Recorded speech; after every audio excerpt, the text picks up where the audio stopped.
Namaste. May the light in me create the light in you. Thank you so much for being here. I'm Hira Kayum. In this video, I'm talking about how to come to a greater level of peace with sexual abuse. And if this is something you've experienced in your life, you know that at times it can be a really heavy burden, or at other times it can be like an acid that eats away at you slowly, sometimes unknowingly to yourself. This is something I have experienced in my life as a little girl. I was 8 years old, and my first cousin from Pakistan started living with us. My dad had invited him, and he was also interested in moving to the United States. So he had come, I believe, on a work visa, and he would work at my dad's convenience store. And he was doing this so he could save up money, get acclimated to the culture in the United States and the work environment as well. And for the entire time he was with us, which was about 4 to 5 years, he sexually abused me. And this went on and off. Like, he would be with us, but then because of the visa technicalities, he would have to go back to Pakistan, but then he would come back. And whenever he was with us, he sexually abused me. And this started around the age of 8. I don't remember the exact dates, but that's the ballpark. So eventually my parents found out, and they had him leave. So in Pakistan, and I think for all the surrounding countries, girls that are sexually abused are generally considered broken goods, even by their own family members. They're considered tarnished, and people don't know what to do with them. And a lot of the times the girls themselves also feel tarnished and broken and somehow less than because of the sexual abuse. But at the time when the abuse happened, I didn't know what was going on. But as I grew older, I did. But I never let this experience define me as broken. See, I took this experience and I sat with it, and I was like, no, I'm not broken. I'm not tarnished. I'm not less than because of this. And that doesn't feel right.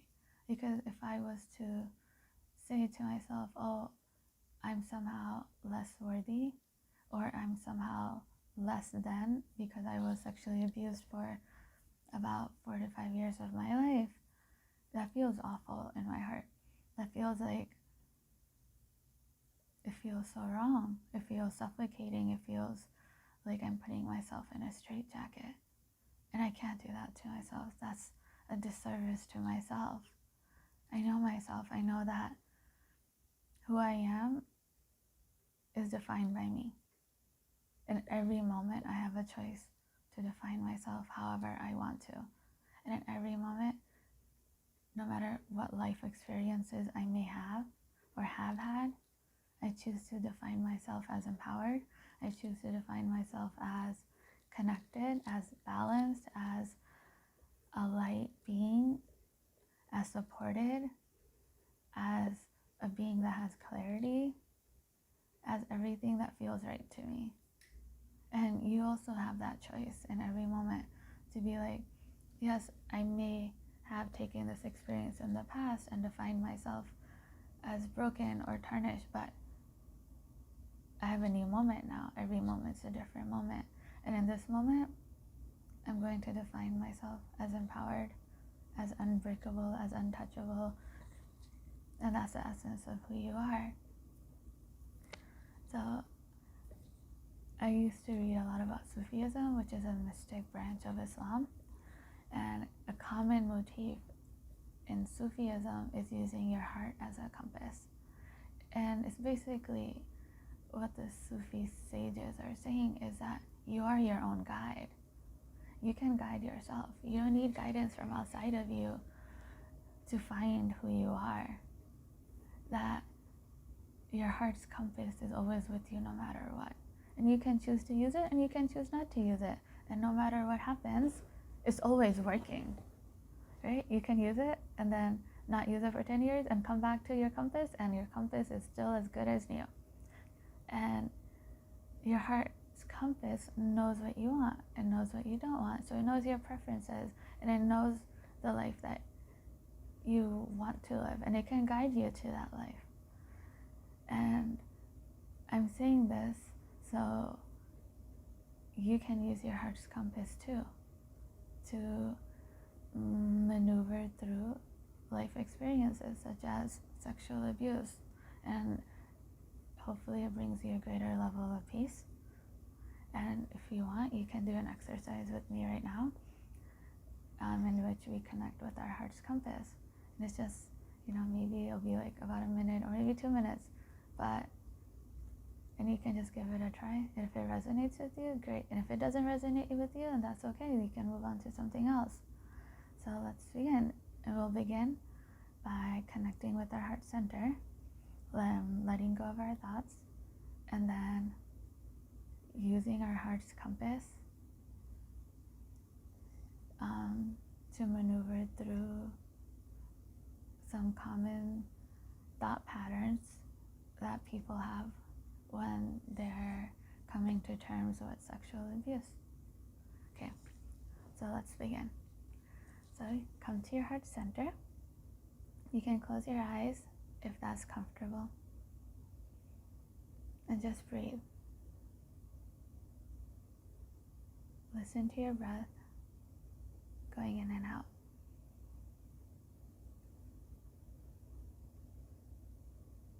Now let your breath get longer.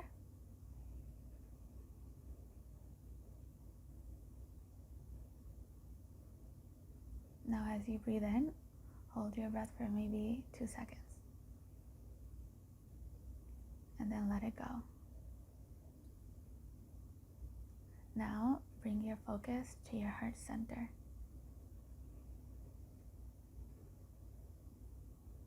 And feel your heart beating. Feel it pumping. Feel the life that's in your heart.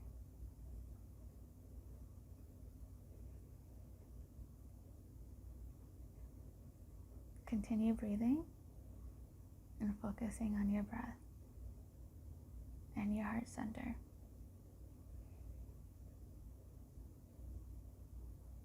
Now let go of thought. The way autumn leaves fall off of trees, we can let our thoughts just go. Let the wind take them away.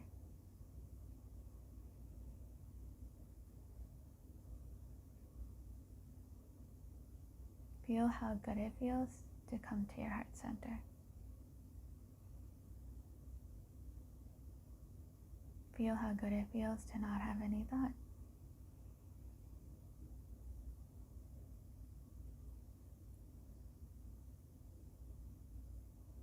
Now think of your heart as a bowl. And into these bowls we're going to put in some thoughts. And let's see what the compass says.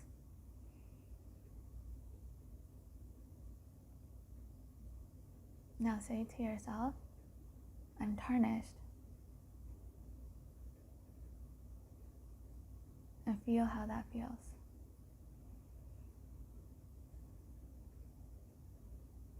It doesn't feel good. My heart doesn't feel good. It doesn't feel right. It feels like something that I don't want in my life. So let those thoughts go, just like autumn leaves.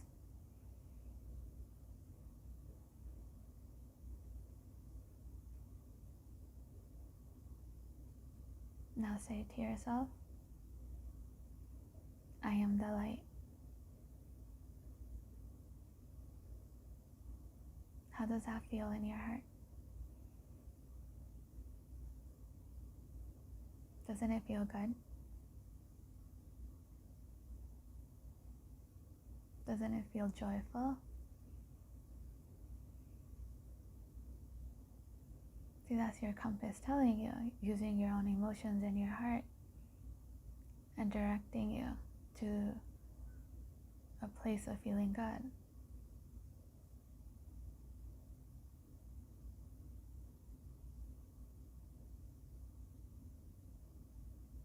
Continue breathing.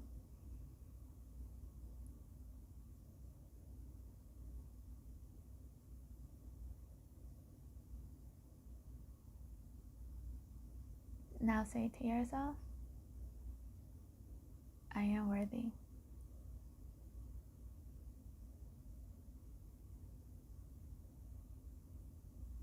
How does that feel?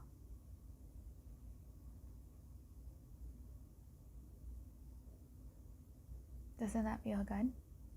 Doesn't that feel right? Doesn't that feel like you?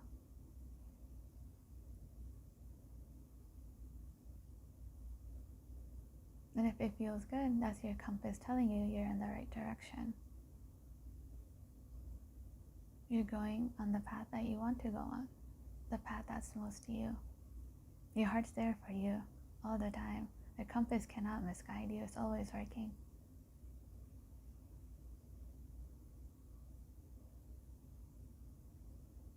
Now say to yourself, I am always guided.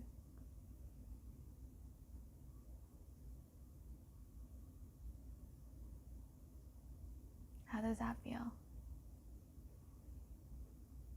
Don't you feel supported?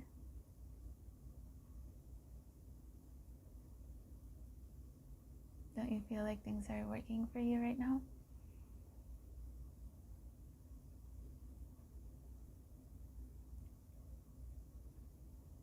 Continue breathing.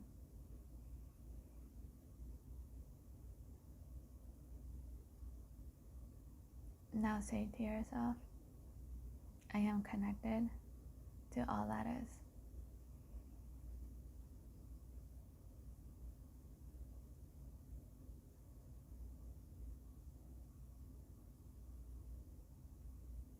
And how does that feel?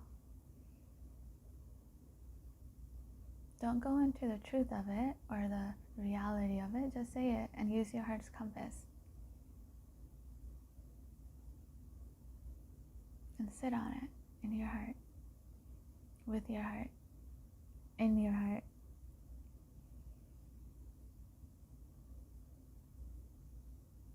Continue to breathe. Now say to yourself, no matter what happens in my life, I am whole, I am complete, I am worthy, I am supported, I am connected with all that is.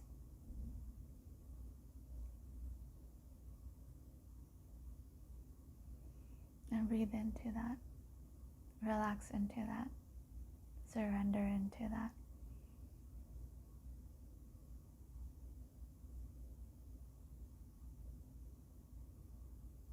And continue breathing into this.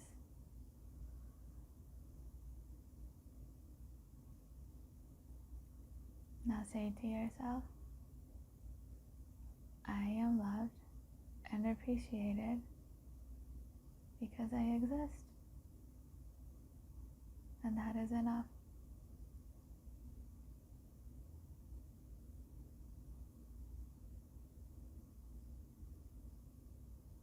How does that feel?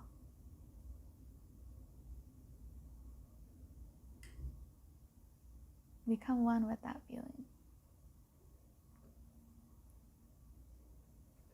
Breathe into that feeling. Let it wash over you.